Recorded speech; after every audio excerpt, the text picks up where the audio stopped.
오늘 말씀은 누가복음 1장에 있는 말씀을 함께 보도록 하겠습니다. 누가복음 1장 13절에서 20절까지의 말씀입니다. 누가복음 1장 13절에서 20절, 누가복음 1장 13절에서 20절까지의 말씀을 제가 봉독해 드리도록 하겠습니다. 천사가 그에게 이르되 사가랴여 무서워하지 말라. 너의 간구함이 들린지라. 네 아내 엘리사벳이 내게 아들을 낳아 주리니 그 이름을 요한이라 하라.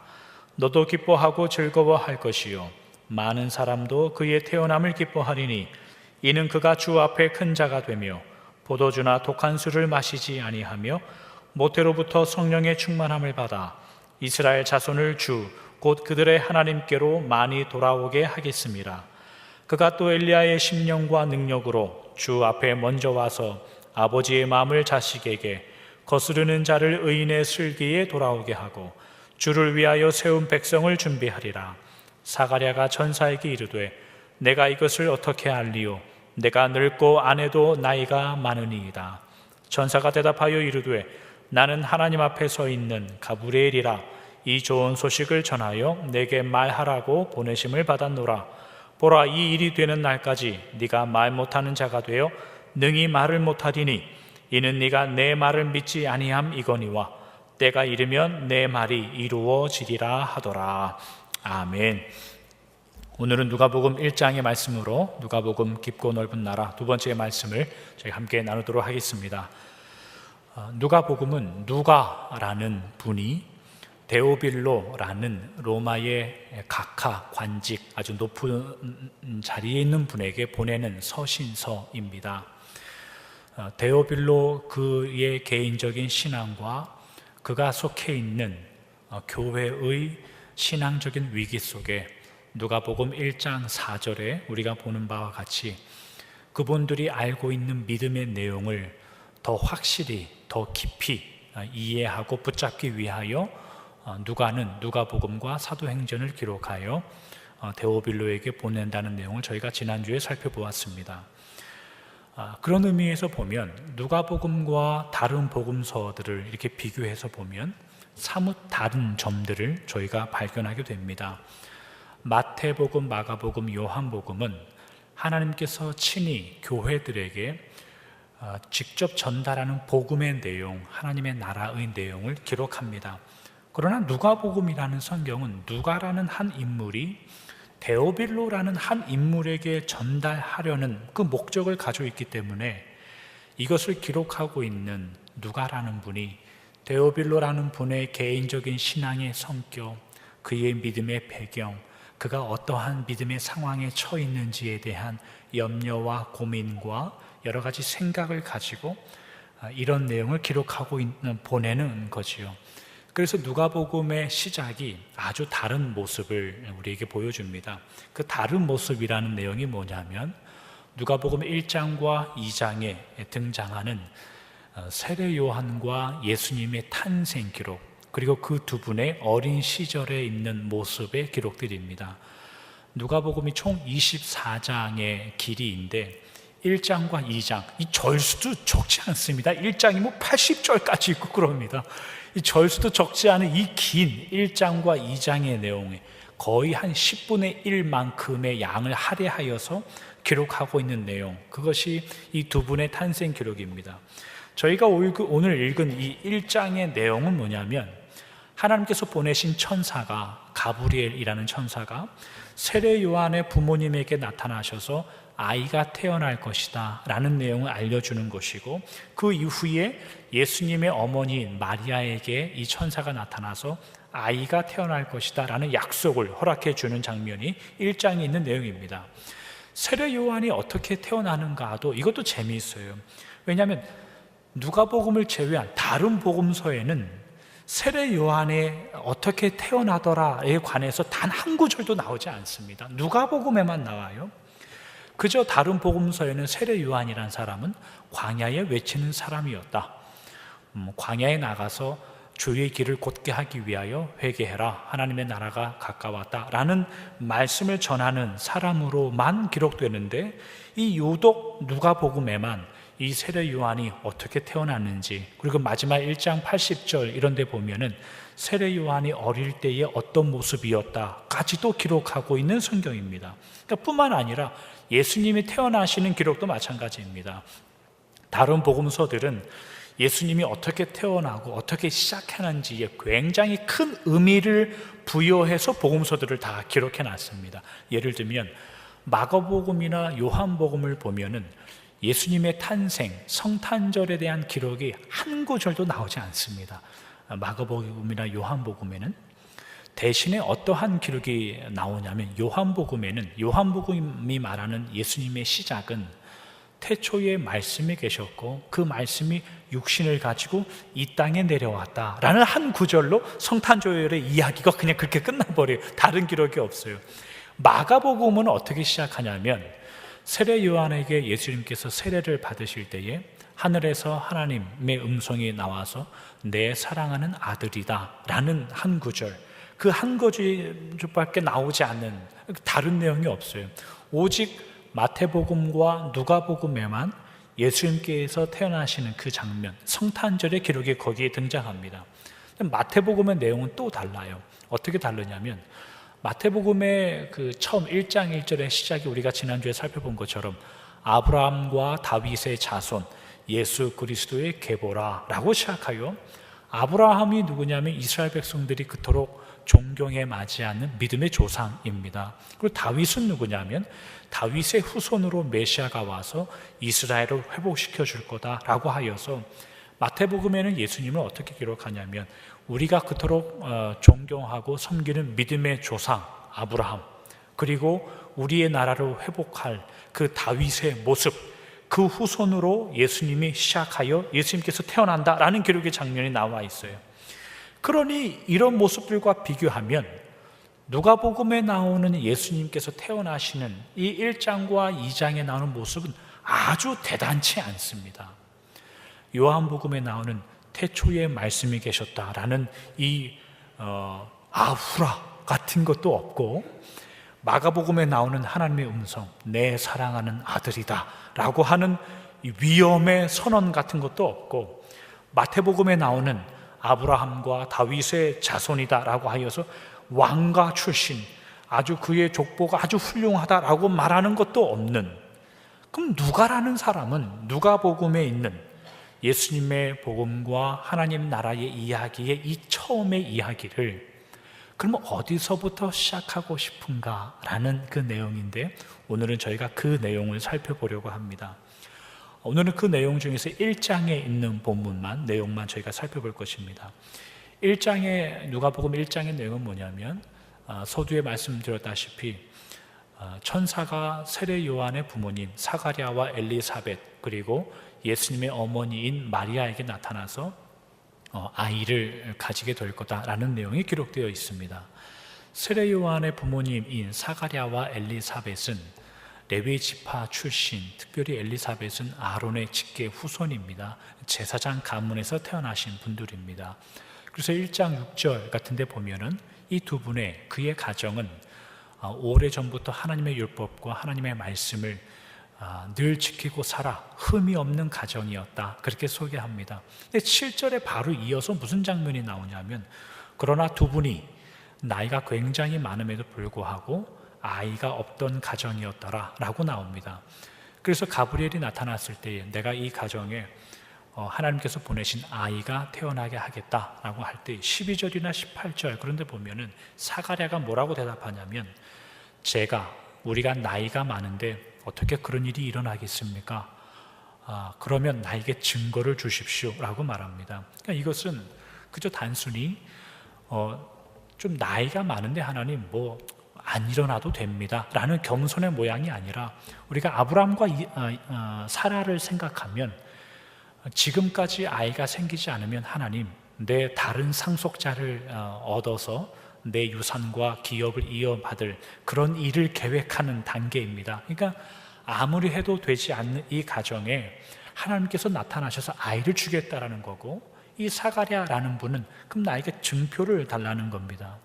하나님이 볼 때에는 이놈 봐라 이제 그런 거죠. 그래서 증표를 요구하는 사가랴에게 하나님께서 64절 정도까지 가면 어떤 일이 일어나냐면, 세례 요한이 태어나서 8일째가 되어 할례를 받는 그날까지 세례 요한의 아버지 사가랴는 눈이 멀고 말을 못하고 듣지 못하는 그런 분으로 1년 동안 살게 됩니다. 그 다음에 바로 이어지는 내용이 뭐냐면, 사가랴에게 나타났던 천사 가브리엘이 이제는 예수님의 어머니인 마리아에게 나타납니다. 26절, 27절 여러분들이 보시면, 마리아는 요셉과 정혼한 여인입니다. 그러나 처녀입니다. 그에게 나타나서 네가 잉태하여 아들을 낳을 것이고 그 이름을 예수라 해라. 그럴 수 없습니다. 하나님께서 그렇게 하실 것이니 놀라지 말아라. 그는 다윗의 왕위를 이어나갈 왕이 될 것이다 라는 말입니다. 이스라엘 사람들에게 세례 요한과 예수님이란 존재는 어떠한 존재냐면, 말라기 4장 같은 데 보면 하나님께서 말세에 엘리야와 같은 선지자를 내가 보낼 것이고 그가 오면 주의 길을 곧게 하여 메시아가 올 거다라고 예언했던 장면을 이스라엘 백성들은 세례 요한과 예수님을 그렇게 이해해 왔습니다. 그럼에도 불구하고 누가복음 1장에 그렇게 위대하신 이스라엘 백성들이 볼 때에 그렇게 존경하고 우리가 구원자로 모시는, 그리고 그분을 예비했던 이 두 분이 태어나는, 그리고 그 배경의 기록을 담고 있는 누가복음 1장을 생각해 보면 이런 내용이란 말이죠. 한 가정은 아이를 낳을 수 없는 가정이고, 한 가정은 아이를 낳아서는 안 되는 가정이에요. 그래서 두 가정 모두 다 하나님을 의심합니다. 그리고 하나님의 말에 동의하지 않습니다. 그러자 하나님은 그 두 가정을 설득할 수밖에 없는 상황이 된 것, 그것이 1장의 기록입니다. 제사장 가문에서 얼마나 감사하고 축복이고 영광의 아이인데도 불구하고 그 세례 요한의 배경은 동정녀의 몸에서 얼마나 기적이고 하나님의 능력의 표시인지 모르는 이 예수님의 가정의 이야기조차도 누가복음에서는 어떻게 시작되냐면 다만 의심이고, 그들이 하나님 앞에 부끄러운 일로 생각하고, 하나님 그럴 수 없습니다 의 가정과 그래서는 안 됩니다의 가정, 그 이 두 가정을 들어서 하나님의 복음을 시작하는 아주 기대 이하이고 유치한 이야기의 시작입니다. 이것이 누가복음 1장 저희가 읽었던 본문입니다. 누가라는 분이 데오빌로라는 분에게 그가 속해 있는 그 교회가 우리가 가진 복음과 구원과 교회, 하나님께서 우리에게 주신 그 복음의 능력이라는 것이 얼마나 위대한 것인지, 얼마나 믿음이 흔들릴 만한 이유가 되지 않는지, 그런 상황에서도 하나님을 절대적으로 신뢰하고 의지하십시오.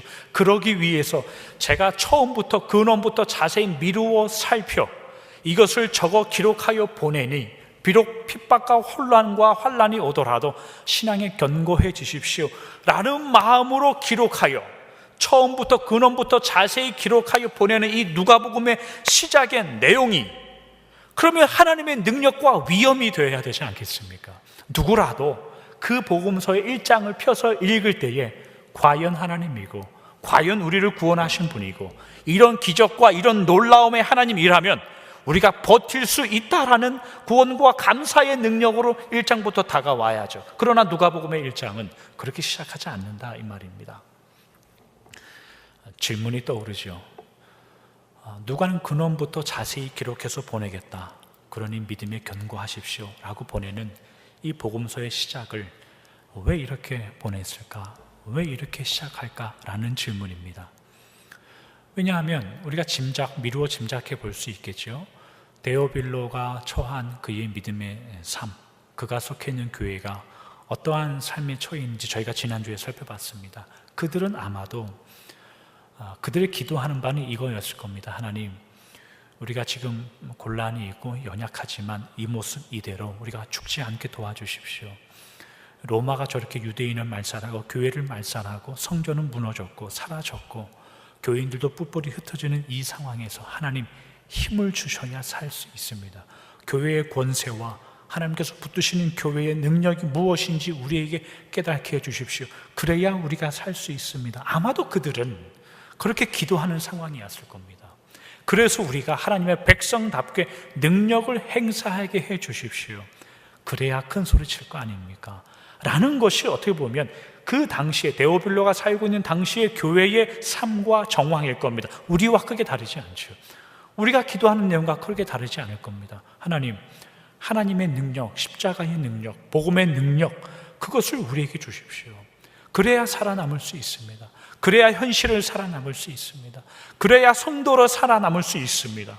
이러한 기도 제목이 넘칠 때쯤 그들을 위로하기 위하여 누가가 서신을 보내고 하나님의 말씀을 보냈는데, 그 시작이 그러면 그렇게 핍박을 주는 로마와 내가 대항해서 싸우고 그들이 얼마나 연약한 존재이고 그들보다 더 강한 것이 하나님이다, 그러니 두려워하지 말아라의 내용을 보내기보다, 그런 현실을 이길 수 있는 힘을 가졌다 보다 하나님의 뜻과 나라를 아무도 몰랐고 의심했고 부정하고 증거를 달라고 요청하는 그들에게 하나님이 찾아오신 이야기로 시작한다 이 말이죠. 하나님의 나라는 그렇게 시작했다 이것입니다.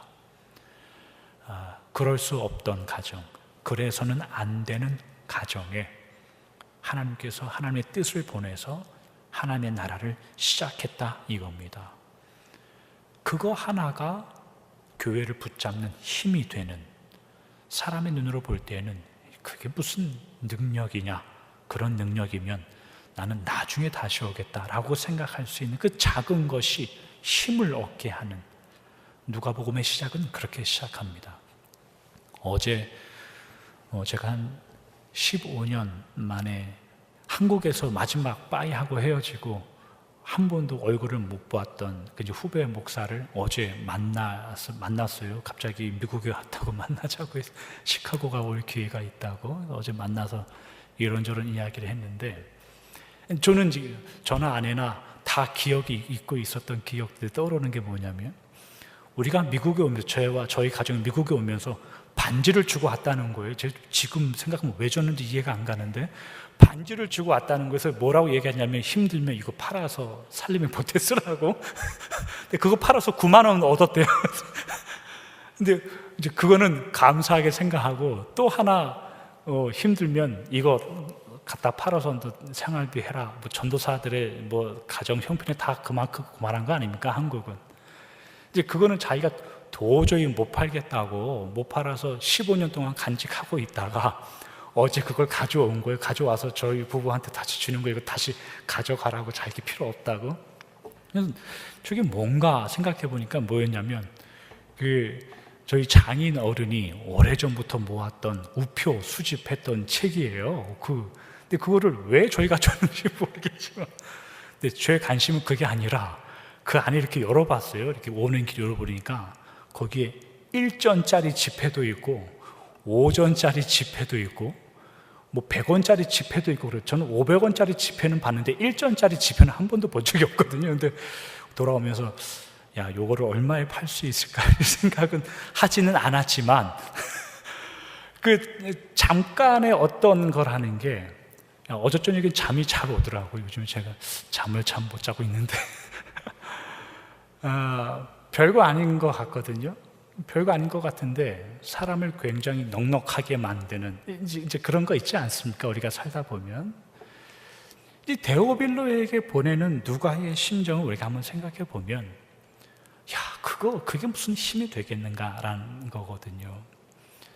정말 십자가의 능력을 간구하고 하나님의 능력을 기대하는 분에게 우리는 어떻게 권면합니까? 하나님의 능력, 십자가의 능력이 우리가 처한 상황보다 강하고 여러분들이 당하는 고통보다 강하니 두려워하지 마십시오, 이렇게 권면하는 게 맞잖아요. 근데 누가는 그렇게 시작하지 않고 그럴 수 없던 자들, 외면했던 자들의 이야기로 하나님의 이야기를 시작하고, 오히려 그들을 찾아갔던 하나님의 성실을 이야기하면서 하나님의 나라의 이야기를 시작합니다.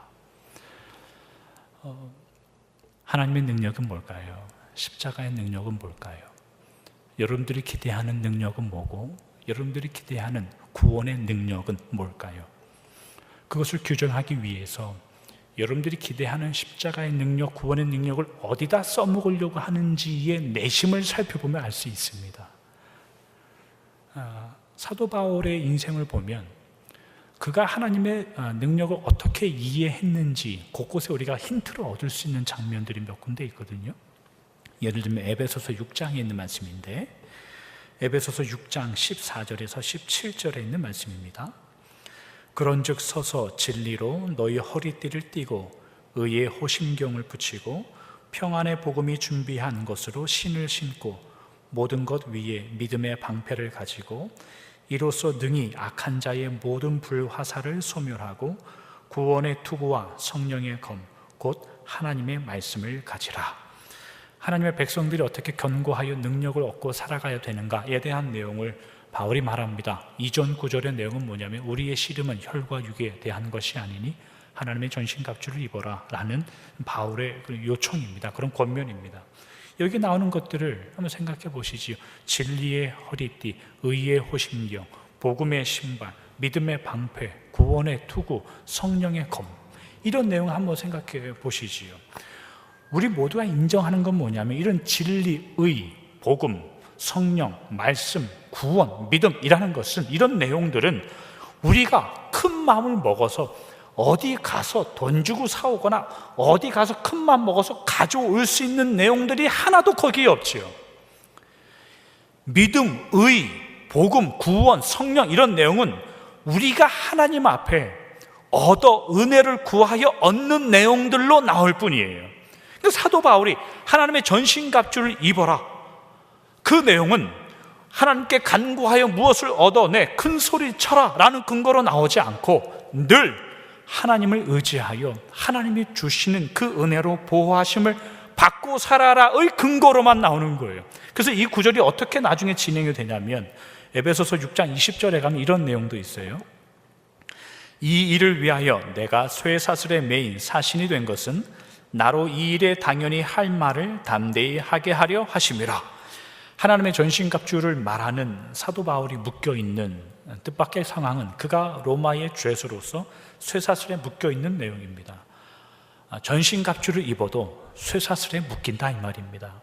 전신갑주를 말해도 쇠사슬에 묶인 신세가 되고, 그러나 이러한 사도 바울이 말하는 전신갑주의 내용은 그러니 하나님, 그러니 우리가 이것을 입어 로마와 싸워, 이 감옥을 지키고 있는 자들과 싸워 우리의 능력이 어떻게 위대하고 우리의 힘이 어떻게 위대한지를 드러내는 것으로 나오지 않고 쇠사슬에 묶여 있어도 그리스도와 복음에 합당한 말을 하는데 내가 담대해지길 원한다 라는 믿음의 고백으로 나온다 이 말입니다. 사도 바울이 가진 믿음의 능력이란 늘 그런 모습이었어요. 고린도전서 2장에 가면 사도 바울이 또 다른 능력에 관한 이야기를 하는데 이런 구절이 있습니다. 고린도전서 2장 2절에서 5절에 있는 말씀입니다. 내가 너희 중에서 예수 그리스도와 그가 십자가에 못 박히신 것 외에는 아무것도 알지 아니하기로 작정하였음이라. 내가 너희 가운데 거할 때에 약하고 두려워하고 심히 떨었노라. 내 말과 내 전도함이 설득력 있는 지혜의 말로 하지 아니하고 다만 성령의 나타나심과 능력으로 하여 너희 믿음이 사람의 지혜에 있지 아니하고 다만 하나님의 능력에 있게 하려 하였노라. 사도행전 18장에 가면 사도 바울이 제2차 전도 여행을 하면서 고린도에 들려서 전도를 하는 장면이 기록됩니다. 바로 이전에 무슨 내용이 있냐면 사도 바울이 1차 전도 여행을 하다가 돌에 맞아서 순교하는, 죽는, 거의 죽은 게 아니라 성경의 단어는 죽었다라는 표현을 씁니다. 거의 죽어서 유대인들이 성 밖으로 시체를 버리는 곳에 내다 버리는 장면에 나옵니다. 그러나 하나님의 은혜로 그가 회복하게 되죠. 그러나 회복하는 기간이 길지 않았을 겁니다. 바로 사도 바울은 2차 전도 여행을 시작하고 그러다가 고린도에 들리게 되고 거기서 복음을 전하게 된 겁니다. 고린도에 들렸을 때쯤 돼서 사도 바울이 자신을 어떻게 평가하냐면 내가 너희들에게 들릴 때쯤 되었을 때 내가 약하고 두렵고 내 몸과 마음이 떨렸다 이렇게 말해요. 이것은 다만 내가 두려웠다라는 그런 의미 정도보다 더 큰, 실제로 바울은 몸이 약했고 죽다 살아난 그 몸이기 때문에 다 회복하지도 못했고 미처 다 알지도 못했는 무슨 일이 벌어질지. 사람이 마음이 졸이고 두렵고 떨면 자신이 잘할 수 있는 것을 선택하기 마련입니다. 자신이 자신 있는 무엇을 선택하기 마련이죠. 아마도 사도 바울에게 자신 있는, 그가 선택할 수 있는 설득력이 뭔가를 생각하면 그는 로마의 교육을 받은 사람이죠. 가말리아의 문화에서 그리스 로마의 철학과 지혜와 이성을 배웠을 것입니다.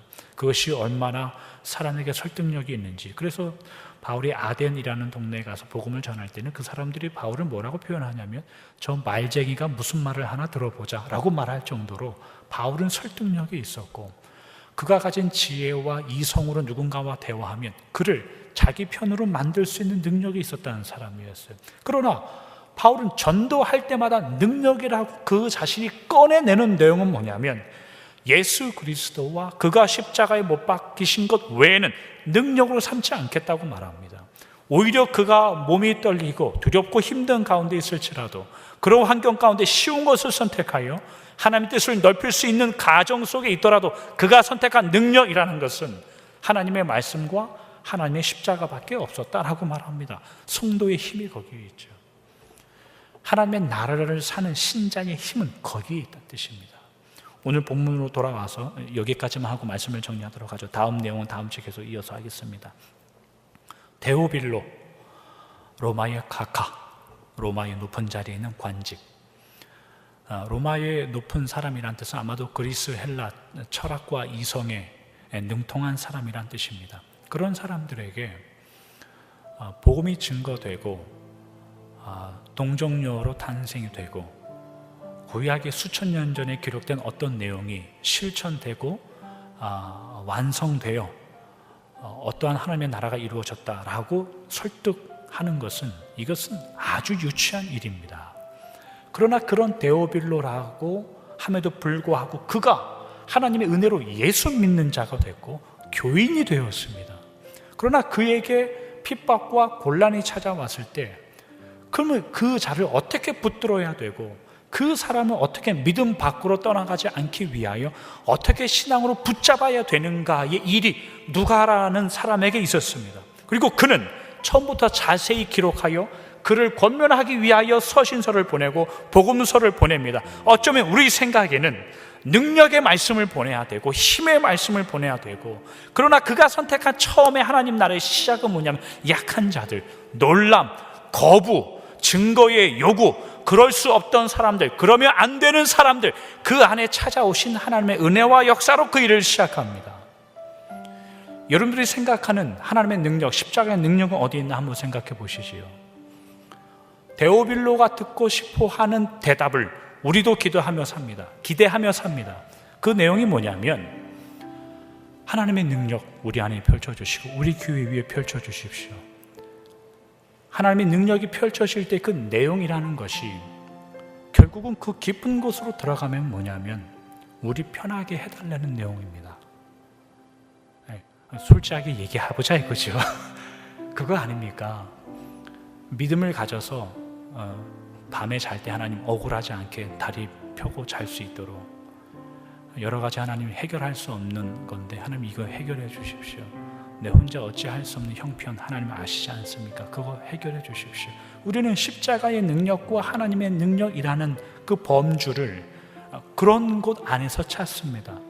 그러나 성경은 하나님의 능력을 어디에서부터 시작하냐면 그런 기대조차 하나님이 누구인지조차 이해할 수 없고 몰랐던 자들을 찾아오는 하나님의 은혜에서부터 하나님의 나라의 능력을 시작합니다. 믿음을 빌미로, 신앙을 빌미로 현실을 극복하고 행복하게 해달라는 우리의 수준에 하나님은 찾아오셔서 그러한 것들 말고 네 이야기를 먼저 한번 해보자.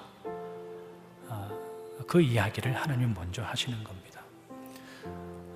누가복음 1장을 읽은 이 데오빌로라는 이분은 마지막에 그의 머리를 쥐어 짜더라. 여러분들 성경에 그런 거 안 적혀있죠? 제 성경에는 말하자면 81절에 보면 수긍할 수 없는 현실. 성경도 수긍이 안 되는데 우리 인생이 어떻게 수긍이 되겠습니까? 그러나 하나님은 그렇게 몰랐던 자들을 찾아오셨고, 그렇게 하면 안 됩니다, 그렇게 될 수 없습니다 라는 가정을 찾아오셨습니다. 그래서 하나님의 나라를 펼쳐 보이십니다. 하나님은 여러분들을 통해서 하나님의 나라를 펼쳐 나갈 겁니다. 능력을 달라고요? 그런 일은 잘 일어나지 않습니다. 우리가 이해하고 세상이 부러워할 만한 힘과 권력과 권세를 달라고요? 그런 일이 일어나지 않을 겁니다. 아니, 일어나게 하겠지만 그렇게 자주 있지 않습니다. 하나님의 능력은 여러분들이 십자가를 지고 여러분들이 길을 갈 수 있게 하는 하나님의 성실과 사랑, 거기서 시작할 겁니다. 그러니 하나님의 성실과 사랑으로 대하시고 그 믿음의 진실을 가지고 돌아온 한 주를 하나님 앞에 살아가시길 주님의 이름으로 축원합니다. 기도하겠습니다. 하나님 감사합니다. 데오빌로는 로마의 가까이고 높은 사람입니다. 이성을 배우고 철학을 배우고 세상의 지식을 가진 자입니다. 그러나 그가 하나님께 설득되고 믿음의 선조들에게 설득되어 교인이 되었습니다. 그러나 그가 알지 못했고 들어보지 못했던 핍박과 고난이 그에게 덮쳐오고 그를 엄습해 왔습니다. 믿음의 선조들이 그를 세우고 믿음의 동료들이 그를 회복해 해야 됩니다. 그러기 위해서는 우리 생각에는 하나님의 권세의 능력이 필요할 것 같고, 하나님의 능력과 기적과 하나님이 역사하시는 우리가 볼 때에 감탄하고 놀라운 일들을 소개해야 맞을 것 같지만, 뜻밖의 누가복음은 거절했던 자녀들의 모습을 소개하고 의심했던 자녀들의 모습을 소개합니다. 그리고 그들에게 찾아오신 하나님의 사랑과 성실을 소개합니다. 그래서 하나님의 나라가 어떻게 이루어지는지를 앞으로 소개해 나갑니다. 하나님, 우리가 하나님 앞에 기대하는 십자가의 능력과 하나님 나라의 능력이 무엇을 기대하고 사는지 우리 스스로는 다 압니다. 하나님 앞에 숨길 것도 없습니다. 그러나 하나님, 다만 그것들을 얻는다고 하여서 우리의 믿음이 깊어지고 우리의 신앙이 깊어질 것도 아님을 우리가 또한 압니다. 그저 어느 형편에 있을지라도 하나님을 만나게 하시고, 그저 어느 형편에 있을지라도 주님을 기억하여 살게 하여 주옵소서. 하나님, 그럴 수 없습니다.